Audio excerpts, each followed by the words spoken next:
Sri Lanka navy team రోజులాగే Indian Ocean లో తమ పెట్రోలింగ్ డ్యూటీలో ఉంది. సడన్ గా వాళ్ళకి సముద్రంలో ఏదో వింత వస్తువు తేలుతూ కనిపించింది. దగ్గరికి వెళ్లి చూస్తే ఒక్కసారిగా షాక్. ప్రాణాల కోసం పోరాడుతున్న ఓ భారీ ఏనుగు. ఆ తర్వాత జరిగినదంతా ఒక సినిమా కథలా అనిపిస్తుంది. ఆ ఏనుగు సముద్రం మధ్యలోకి ఎలా వచ్చింది, మరి దాన్ని వాళ్ళు ఎలా కాపాడారు అనేది ఇప్పుడు ఈ వీడియోలో చూద్దాం. అయితే అంతకంటే ముందు ఈ వీడియోకి ఒక లైక్ చేసి మీ ఫ్రెండ్స్ కు తప్పకుండా షేర్ చేయండి. శ్రీలంక ఇండియన్ ఓషన్ లో ఉండే ఒక ఐలాండ్ కంట్రీ అని మనకు తెలుసు. దట్టమైన అడవులు, బోల్డన్ని వైల్డ్ లైఫ్ స్పీషీస్ కి ఇది పెట్టింది పేరు. అది శ్రీలంకలోని కొక్కిలై అనే ప్రాంతం. చిన్న చిన్న సరస్సులు, మడ అడవులతో నిండి ఉంటుంది. అందుకే ఈ ఏరియాలో అడవి ఏనుగులు ఆహారం, నీటి కోసం నదులు, సరస్సుల దగ్గరికి తరచుగా వస్తుంటాయి. ఏనుగులు చూడ్డానికి పెద్దగా ఉన్న అవి మంచి స్విమ్మర్స్. తమ బలమైన కాళ్లతో ఈదుకుంటూ తొండాన్ని నీటిపైకి ఎత్తి శ్వాస తీసుకుంటూ చాలా దూరం ఈదగలవు. కొన్నిసార్లు కొత్త ప్లేసెస్ కి వెళ్ళడానికి ఏనుగులు పెద్ద పెద్ద నదులు, సరస్సులను దాటుతూ ఉంటాయి. అలా దాటుతున్నప్పుడు లేదా ఈదుతున్నప్పుడు కొన్నిసార్లు అవి ప్రవాహంలో చిక్కుకుని సముద్రంలోకి లేదా ఉధృతంగా ప్రవహించే నదుల్లోకి కొట్టుకుపోతూ ఉంటాయి. అది 2017 జూలై 11న శ్రీలంక నేవీ ఫోర్స్ కొక్కిలై తీర ప్రాంతంలో తమ రెగ్యులర్ పాట్రోలింగ్ నిర్వహిస్తోంది. సడన్ గా వారికి సముద్రంలో ఒక పెద్ద నల్లటి వింత ఆకారం తేలుతూ కనిపించింది. ఏదైనా సముద్ర జీవి అయి ఉంటుందని దగ్గరికి వెళ్లి చూస్తే వాళ్ళు ఒక్కసారిగా షాక్ అయ్యారు. అది ఒక పెద్ద ఏనుగు. అది కూడా ప్రాణాలతో చావు బతుకుల మధ్య పోరాడుతోంది.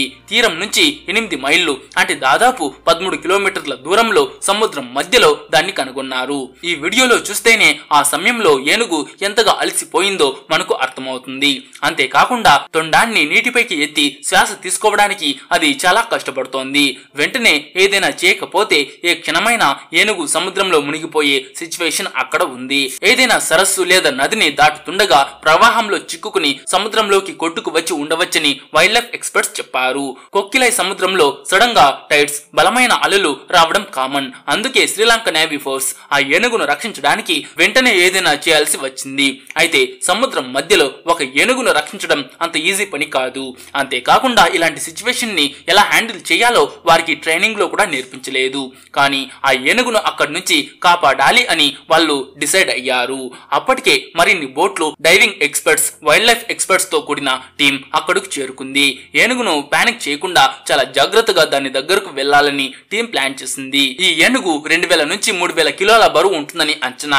కాబట్టి ఏ కారణం చేతనైనా ఏనుగు పానిక్ అయితే అది నీటిని కదల్చి రెస్క్యూ టీం ప్రాణాలకు, ఏనుగు ప్రాణాలకు కూడా ప్రమాదకరంగా మారే అవకాశం ఉంది. కాబట్టి ఏనుగు ప్రస్తుత సిచ్యువేషన్ ను అంచనా వేసి చాలా శాంతంగా డైవర్లు నీటిలోకి దిగారు. అప్పటికే ఏనుగు అలసిపోయి తొండాన్ని నీటిపైకి ఎత్తడానికి చాలా కష్టపడుతోంది. ఏనుగు శరీరంపై ఒక తాడు కట్టి మెల్లగా దాన్ని తీరం వైపు లాగాలని టీం ప్లాన్ చేసింది. కానీ ఆ సమయంలో సముద్రం కాస్త అల్లకల్లోలంగా ఉంది. కాబట్టి ఏనుగును తీరానికి లాగేటప్పుడు అది పానిక్ అవ్వకుండా చూసుకోవాలి. అలాగే అలలు దాన్ని ముంచెత్తకుండా చూసుకోవాలి. కొన్ని గంటలు గడిచేసరికి రెస్క్యూ ఆపరేషన్ సక్సెస్ఫుల్ గా ముందుకు సాగుతోంది.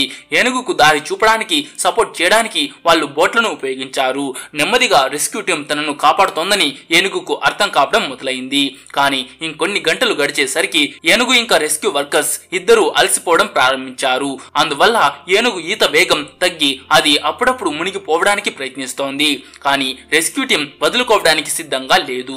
అలా వరుసగా 12 గంటల ప్రయత్నం తర్వాత ఏనుగును లోతు లేని సముద్ర ప్రాంతానికి చేర్చడంలో టీం విజయవంతం సాధించింది. తీరానికి చేరుకుంటుందని అర్థం చేసుకోగానే ఏనుగు మళ్లీ శక్తిని పుంజుకుని బాగా ఈదడం ప్రారంభించింది. చివరకు ఏనుగు తన సెకండ్ లైఫ్ తో తీరం వైపు నడిచి వెళ్ళింది. రెస్క్యూ వర్కర్స్ ఆ దృశ్యాన్ని చాలా సంతోషంగా చూస్తూ అలాగే ఉండిపోయారు. ఈ సంఘటన తర్వాత శ్రీలంక నేవీకి, రెస్క్యూ టీం కు ప్రపంచ నలుమూలల నుంచి ప్రశంసలు వెల్లువెత్తాయి. దీన్ని చూసాక మీకు ఏమనిపిస్తోందో కామెంట్ చేసి తప్పకుండా చెప్పండి. అండ్ ఈ వీడియోకి ఒక లైక్ చేసి మీ ఫ్రెండ్స్ కు తప్పకుండా షేర్ చేయండి.